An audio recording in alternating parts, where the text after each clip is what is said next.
Okay, my name is Quistania. That is my given name by my grandma, whose name was Quistania. And I believe it was more eloquently pronounced back in her days. It was Quistania with a like you're just about ready to jump and hit a mud puddle, they go, ah! So, Quistania was my grandma's name. My grandma was part Samish and part Swinomish and part Lummi. And the reason why we get so many lineages is because they had great-grandparents and great-grandparents before them. And majority of my knowledge comes from a lot of mentors that were born in the 1800s. Because I was born in 1951, so you gotta believe that I sat and talked with different ones that were born in the 1800s. That's only 50 years ahead of time, or behind time, either way you look at it. And so a lot of my knowledge modern days in the 70s. I say the modern days started in the 70s. And I believe that most of you can identify with that.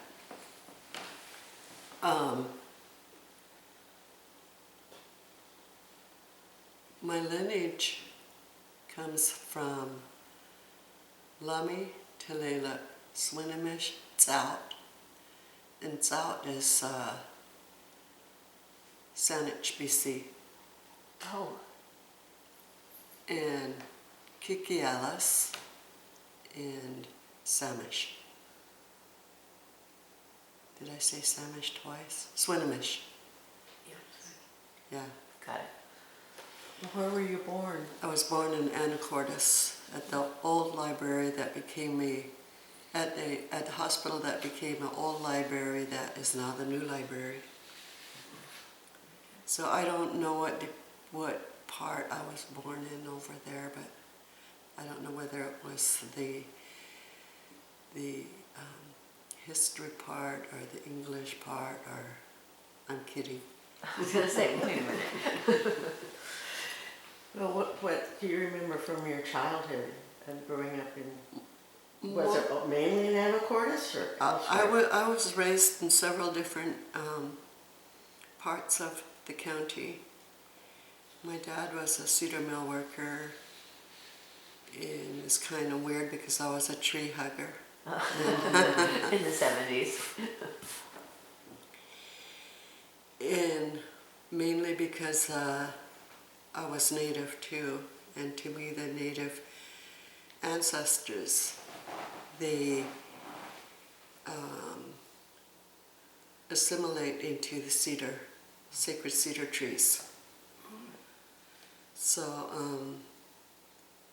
every time I seen a truckload of cedars, I knew that the ancestors left and found another place to be.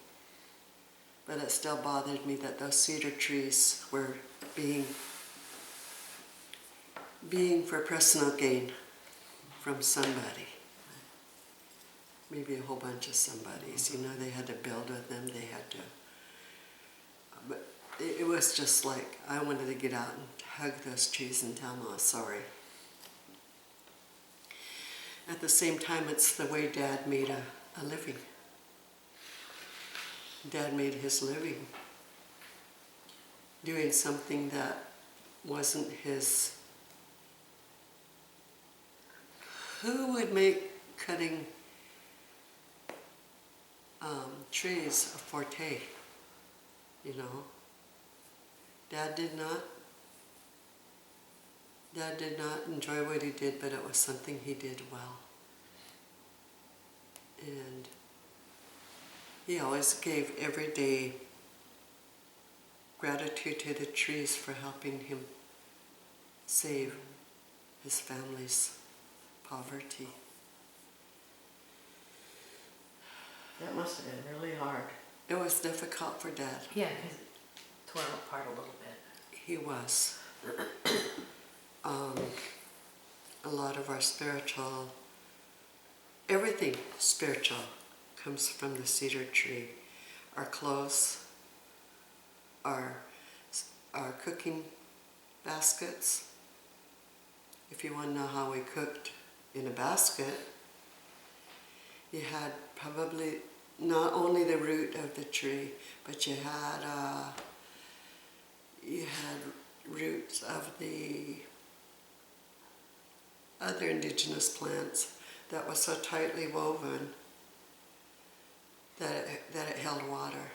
And then you lined the basket with rock, river rock, beach rock. And you had a huge bonfire.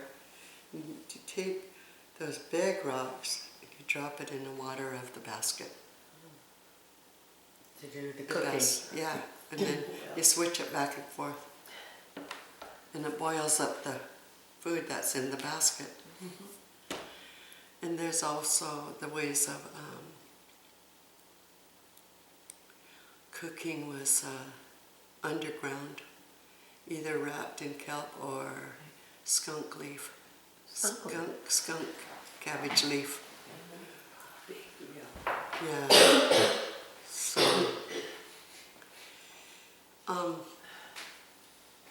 that's where I was born, that's who I was born of, and the ancestors that I was born to were, one was born at Ship Harbor, where the ferries are. My grandma was born at Swinomish. My great-grandma was born here. On where's? Yeah, Stone, on my mom's side. On my mom's side was born here. So was my grandfather. Can you speak to Cayou? He came from. Okay, I will talk about my European. Yeah. And how he ended up here. Okay, my European side, Louis Cayou, and there's several explanations to that, because we are now in 2024. We don't know 100 years ago what was the original explanation 100 years later. So to be able to share what I had received was, I hate that word, heard. Because you know, when you hear something,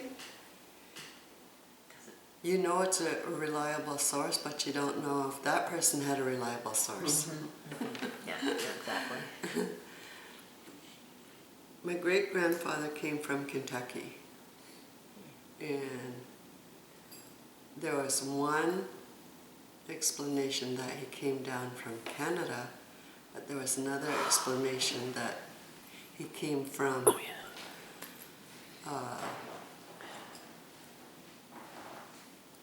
straight over to Kentucky from France. Oh. And his last name, Cayou, means little pebble, little stone. And little stone was my dad's last name in French. And my mom's maiden name was Stone. Oh. Okay. So they didn't know that before they passed. I was in a restaurant, and Friday Harbor, that's another ancestral homeland. I was in a restaurant there, and I heard this language, and I said, I And Bill says, no, you stay there. I said, no, I gotta. And I went over there and I said, I love your language, it's beautiful. I said, my spirit assimilates with that language. And she said, it's French. And I said, oh, my great-grandfather was French. I'd never heard it, but my spirit did. Mm-hmm. That's wild. And so they were the ones who told me that it meant Cayou, meant little. Stone. Yeah, and my mom's name was Stone. My dad's biggest words, though, is what he heard from his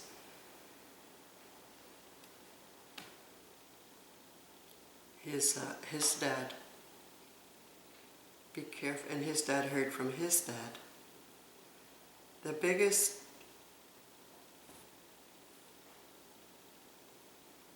thing, you have to be careful what you're talking to a woman, what you're saying. You can be talking a pebble and she will hear a big boulder. So you have to be careful, you know, that boulder has some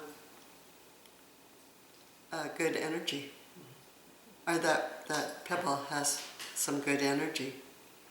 Otherwise she's going to hear a boulder. I love that analogy. Yeah, that's great. That's good. Yeah. It's just something that you can write down when you share with your granddaughters or your Pause on grandchildren. it. Pause on it. Yeah. If somebody writes something in bold, they're yelling at you. Yeah. And Dad had another way of teaching us, the three of us. I have two brothers. He said, I'm going to use a little cuss word in here. He said, do you know how to keep an asshole in suspense? And me and my two teenage brothers looked at each other. We were teenagers. Finally, he didn't say nothing, so we kind of got bored and said, Dad, how do you keep three assholes in suspense? And he said, tell you guys tomorrow. So we realized we were the three assholes. You have another question? Yes, more specifically, you're talking about your relatives on the island. Are there specific places? And there's Cayou Creek over. Is that must be related to your family? That creek was named for Louise Cayou, and Louise Cayou married a Matthews on this island. And her descendant lives in the big yellow house. Okay, Yeah. yeah, Very. Yeah. Wooten. Yeah, Robert Wooten. yes. That's her great-grandson. Louis Cayou married, he had two wives. And the girl, the older women, the older daughters were from the first wife, and the second wife was my grandfather's, and Henry Cayou's and Alfred Cayou's. And were they born on Guaymas? Orcas. Orcas. Yeah. Okay. The only one born in my family here was my great-grandma and my grandpa that I know of. Grandpa was an only child. And do you know of it? You know where it was that they lived, or on the island? Is that any part of it? They had a longhouse, and when they returned from their gathering villages, the longhouse was dismantled. So Grandpa moved out to, great-grandma moved Grandpa out to Kennedy Lagoon in Penn Cove, where they already had a pretty solid structure. In other words, most gathering places are you build your structure for the season. But this year one already had a pretty solid structure, so they moved back there. The longhouse is over on West Beach, that one? Do you know burial grounds on the island? there. It had come to my attention that there were, when I was growing up, that there was some out on the northwest side. And Bill and I come to the conclusion that it was Clark Point. Okay. Yeah, in that area.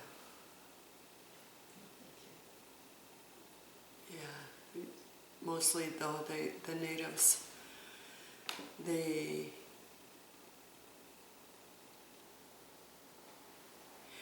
their structures were high and their cemeteries were low. They never had their cemeteries above the, and I think that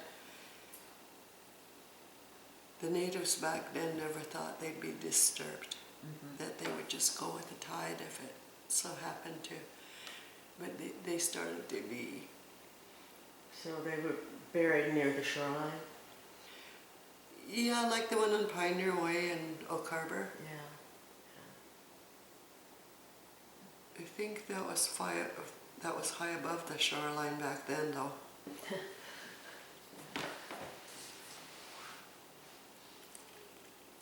How long have you lived on Violet? When did you return? In 2010. In 2000, or 1998, I had,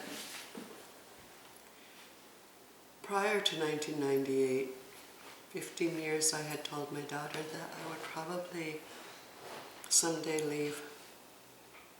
I don't know when and I don't know where. So 15 years after I had told her,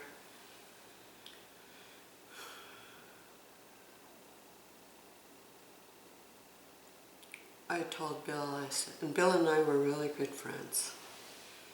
I said, someday I'm going to leave here and I'm not turning around, I'm going to go on the ancestral trail. And he said, what does that mean? And I said, well, I want to go back to my grandpa's old home, one of my grandpa's old homes. I said, I don't know which one, where I will end up. I said, that's up to the creators and in the future, what's being held for me there. And we were just good friends. And he said, I'd like to go with you wherever you go. We've known each other our entire lives. And he said, at this year point, I don't know whether or not I will do a legal separation from my then husband.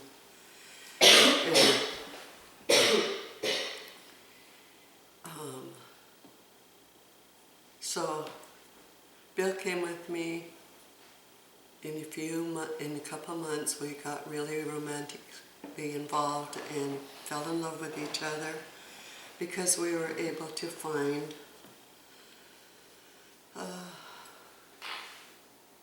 peace with one another. Some of the generational trauma helped me make that decision. Generational trauma was difficult for me after losing Grandma and Grandpa. When I had them, I didn't have any sadness or sorrow. I had a place to go and sit and embrace. Put my head on my grandma's knees one time. I was on the floor and I looked up at her and I said, Sorry. Grandma, when you die, I'm gonna die with you. And I said, no, I think I'll die ahead of you, Grandma. I think I want to die before you. And she pulled her knee away from my cheek. And I said, abruptly and almost rudely, and I looked at her and I said, I was startled, and she goes, and if you die, who's going to share with you what I have shared with you? Yeah. It was wise.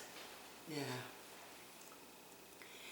And another time she said, honey, when I die, you're going to be the happiest one. And I said, Grandma, why you say that?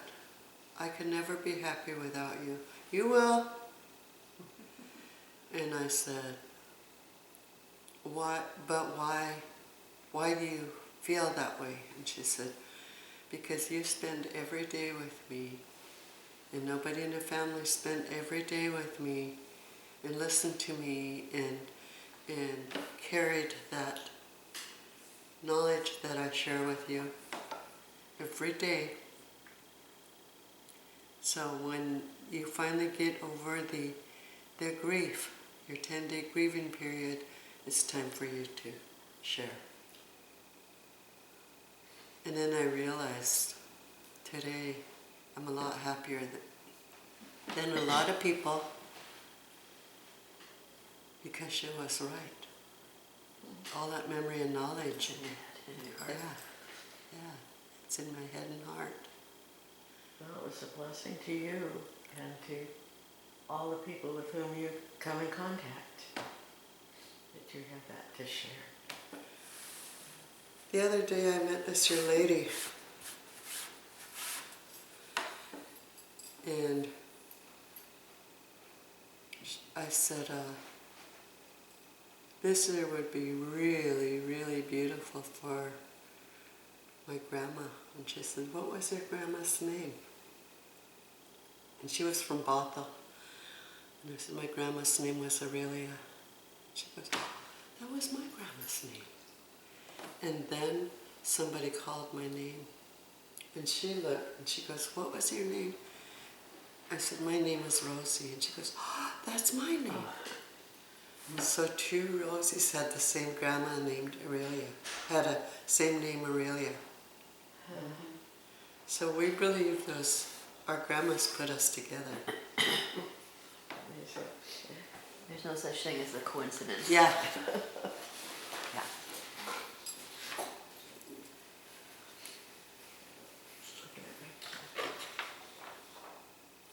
So you've lived here on Guaymas for like 10 years, you say? 14. 14 years. And you're happy? Yeah. Well, Grandpa was born here. Yeah. I shall die with only a pinch of soil in my pocket that Grandpa was born on. I shall die a wealthy woman. People can't bring their wealth with them, but it depends on what do you value as wealth. What are the things that you want to tell us that we, or I haven't thought to ask? There is. There's there's somebody in here? I think it's just her husband. Oh. Yeah.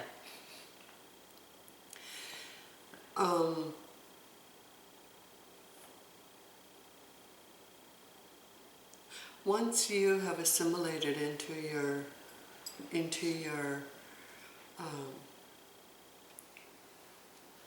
earth here, and you start to value the social and emotional skills of the birds and the bees and the song, Let Me Tell You About the Birds and Bees, has nothing to do with what Earth is really about.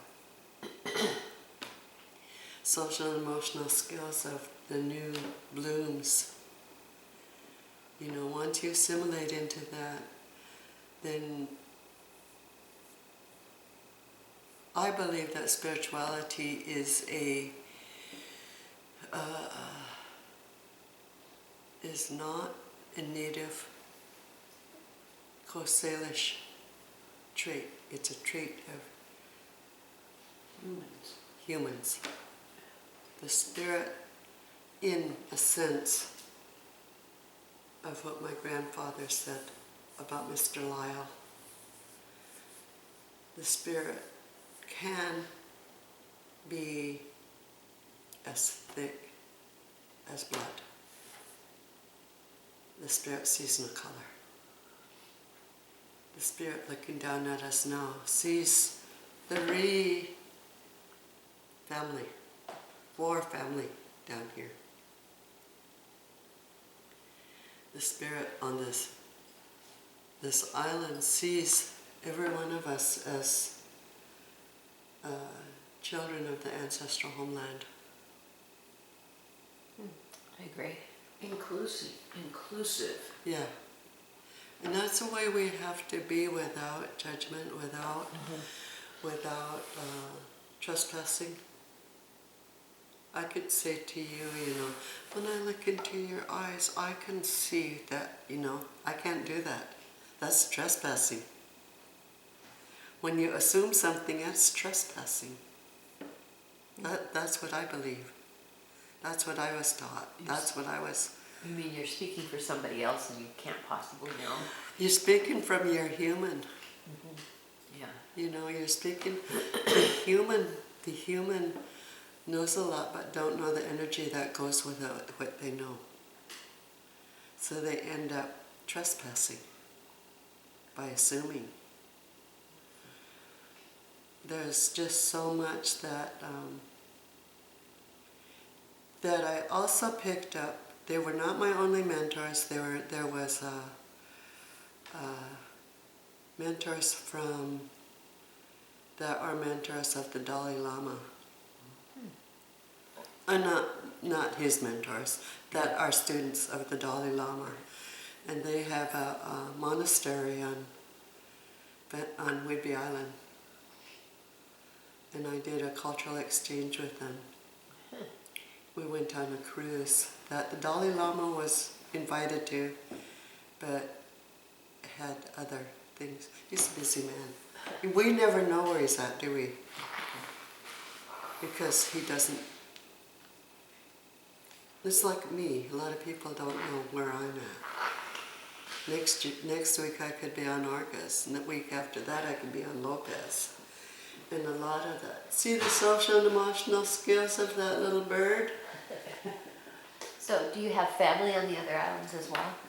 I have a niece and a nephew on Orcas. And no living relatives on any of the islands. Other than Orcas. Yeah, but all the ancestors related to me, they Came over here. yeah. Mostly in Swinomish. When I was on the ancestral trail home, that bird is so fascinating. Very playful. It's a little bush tit, and Wow, she is. well, he's been going after little insects. There's little tiny, those little tiny gnats. Yeah. Yeah. Little Little tiny no-see-ums. gnats. But he's been doing that or he or I'm she, to I be don't know. included. Yeah. It's what we call the bush tit. And I love them. I think they're so beautiful.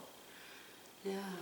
And to learn the social and emotional skills of that little bird is important. I don't know, we have a woodpecker that keeps poking on our metal fences, on I metal know. fence posts, like where is it? It's the time of year. But like, really, Yeah. but, I mean, I've actually recorded it, it's so ridiculous, like, Yeah. there's nothing Yeah. there, you're just getting the little fence, the metal I've fence. seen No, it's that saying I before. am here. Yeah, I think. yeah, I do too. Well, I don't know about that. Yeah. In September and October, social and emotional skills of a drunk bird from eating all the fermented. Yeah, yeah. In our very yard. I don't think there's any fermented berries out there for the woodpeckers to be eating. So Rosie, you've been very involved with your family lately. You've had a lot Oh, yeah. of trauma with your family, but you've also been very involved with the Samish tribe activities. Actually, very involved with Coast Salish tribes. Oh, okay, yeah. I speak with the lineage I have